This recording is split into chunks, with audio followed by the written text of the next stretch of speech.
All right, so let's talk about WandaVision, episode 6. And I just watched it last night and didn't have time till today to do a review. So let's get started. And this episode in particular, I'm not going to be as wowed at compared to the last one, even though this does have a really great ending scene. But I feel like this episode, for me, it's weird because the last episode, and again, spoilers for all the episodes, the last episode where it's revealed that Pietro is alive, but his incarnation is now the character from X-Men. So it's another version of Quicksilver into the MCU, and it's probably basically going to incorporate the X-Men into the MCU, which I think is a very awesome idea. Because again, I really enjoy all these Marvel things, and I can't wait for them to fully connect them all into this sandbox of this world that they've created, which I think is really cool. Like I said, I hope with the Spider-Man rumors, I hope that that's true, where they bring in Andrew Garfield and Tobey Maguire and all the villains from the other movies and characters. That would be so cool. Just from a fanboy perspective, I would love that. But but looking at this one, having like the episode 5 where Quicksilver was introduced, or reintroduced and was recast according to Darcy, with Evan Peters instead of Aaron Taylor Johnson. So that's really interesting, that they went that route, that they did that in episode 5. So I was blown away at the end of episode 5. And looking at episode 6, again, I like how this one changes another time frame. So this is in the 2000s. 2000s types of TV shows. So this really felt a lot like Malcolm in the Middle, but a very cleaner version of Malcolm in the Middle. Because Malcolm in the Middle always surprised me in how it was a little more risque than I thought it would be. That show, whenever I watched as a kid, which I really love that show. It's a great show. But this episode felt like a cleaner version of that, where even the title sequence was like something out of Malcolm in the Middle or something similar in the 2000s. And I guess this time frame is literally 2004 because in the theater it showed The Incredibles like on the theater marquee, and then it showed The Parent Trap, which depending on which Parent Trap, it was most likely the Lindsay Lohan one from 1998. But regardless, it showed The Incredibles on the marquee from 2004. So it had to have been probably 2004, 2005, whenever this particular episode is set. Which I like seeing all that stuff. I like pointing that out. But yeah, it's set now where you're looking at a 2000s TV show, and I think that's really awesome.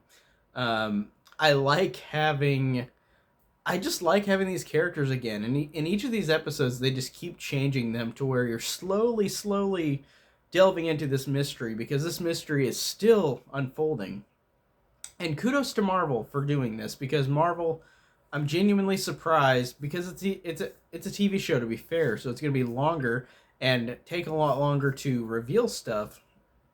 But I still appreciate with Marvel that they're doing this because Marvel movies and shows, I really love most of them, are more blockbuster. Like they've got to have set points, set things in them that make people go want to see these.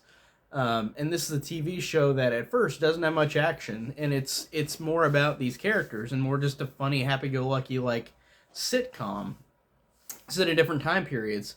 So I appreciate that they are doing this very slow, and I love slow burns in movies and shows. I'm not one of those people that can just like look at a movie and be like, I want the action like right now. Like I like characters more, but whenever the action comes, it's because the characters I enjoy and like more so than anything. Like I don't.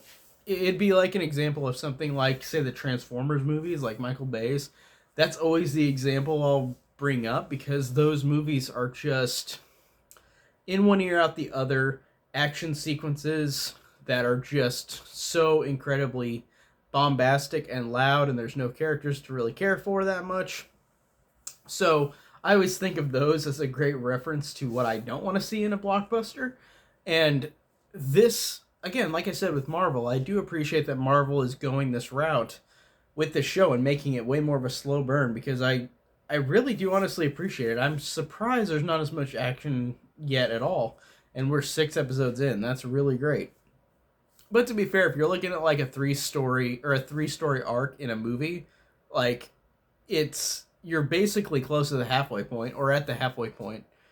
No, because there's going to be 8 episodes, I think. So you think you're past the halfway point, because you're on episode 6.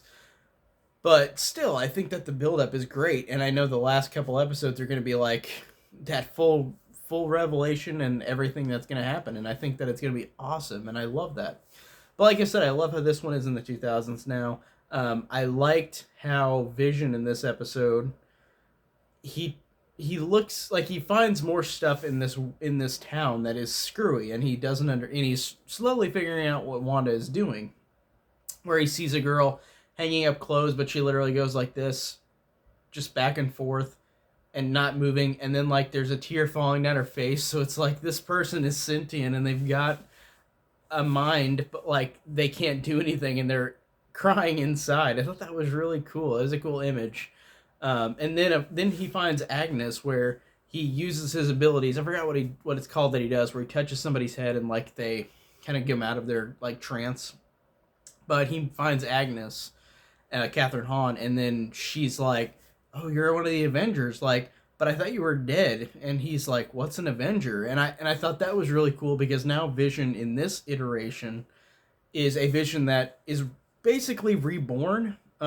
Because Vision died at the end of Infinity War, and Wanda took his body for this to create this happy, realistic, or not realistic, this happy, like, fake reality of her trying to be with her loved ones, with Vision, with Pietro, with these kids that she's created, or they've created, I guess, and I really like that. I think that's awesome. I think that it's really cool to see a new version of Vision, and how he gets angry and annoyed because he doesn't understand the world and what's going on. Like, he's literally there, stuck in this reality, and he does not get anything past it. But the thing I really loved about this episode was, by the end of the episode, it didn't have the full twist, like, or reveal like episode 5, which I'm fine it didn't, because we just got that. But looking at this moment where Vision willingly tries to escape this reality that he's stuck in. He gets to that wall, tries to break through, and then he starts breaking apart and going inside. And then one of the kids realizes this, like, he can hear thoughts, which I thought was a funny connection to X-Men. He can hear thoughts, and he goes and tells Wanda, like, his mom, like, Dad's in trouble, And what Wanda does is she pulls Vision back into this reality, and then she creates this. Her reality just goes wider and wider to where it's engulfing like this whole, like, it was a town. I bet it's going to engulf the state probably. It didn't even show how far she went, but you had it where Monica Rambeau and Jimmy Woo are escaping. But also, I'm excited to see Darcy get stuck in this reality, because she was chained onto the van whenever like it flies at her, like that reality, like, so she gets sucked into the reality too. So that'll be awesome to see her in another kind of iteration of her character, like in this fake reality. That'll be really fun. But it really had a kind of life-altering consequence at the end, where Wanda is making this a bigger world of her own. And Wanda is the most powerful Avenger, and everybody says that. And I know in comics, I feel like people have said she's the strongest or one of the strongest. But in the movies, oh yeah, definitely seeing that. But I can't wait to see what happens next and where we go with this reality, creating and overriding the rest of the reality, and having Darcy stuck in there. Like I said, Monica and Jimmy Woo got away, so they're still there to tell the tale, but everybody else has got sucked into this reality. So there's nothing else for anybody to do. They're all hypnotized and just trapped.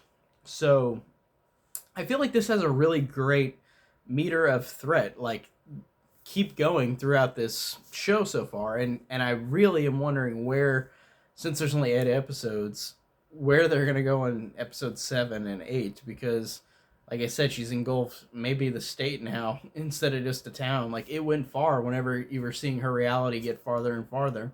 But I feel like if I'm thinking of where this will go, I think that Wanda and Vision will have a fight to the death kind of thing, where Vision realizes what he is, what he's done, or what like he's faking what Wanda's done, and they're gonna fight it out, and Vision will probably be gone, and Wanda will probably have to live with that again.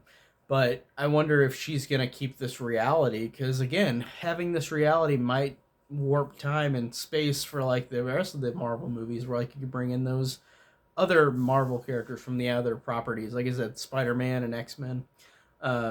So I'm really, really interested to see where they're gonna go with this. But I'll be here next week to talk about it, because I'm just really excited to see where they're going. It's like I said, this was a very, very good ending for this episode. Like I really dug it a lot. I thought it was great.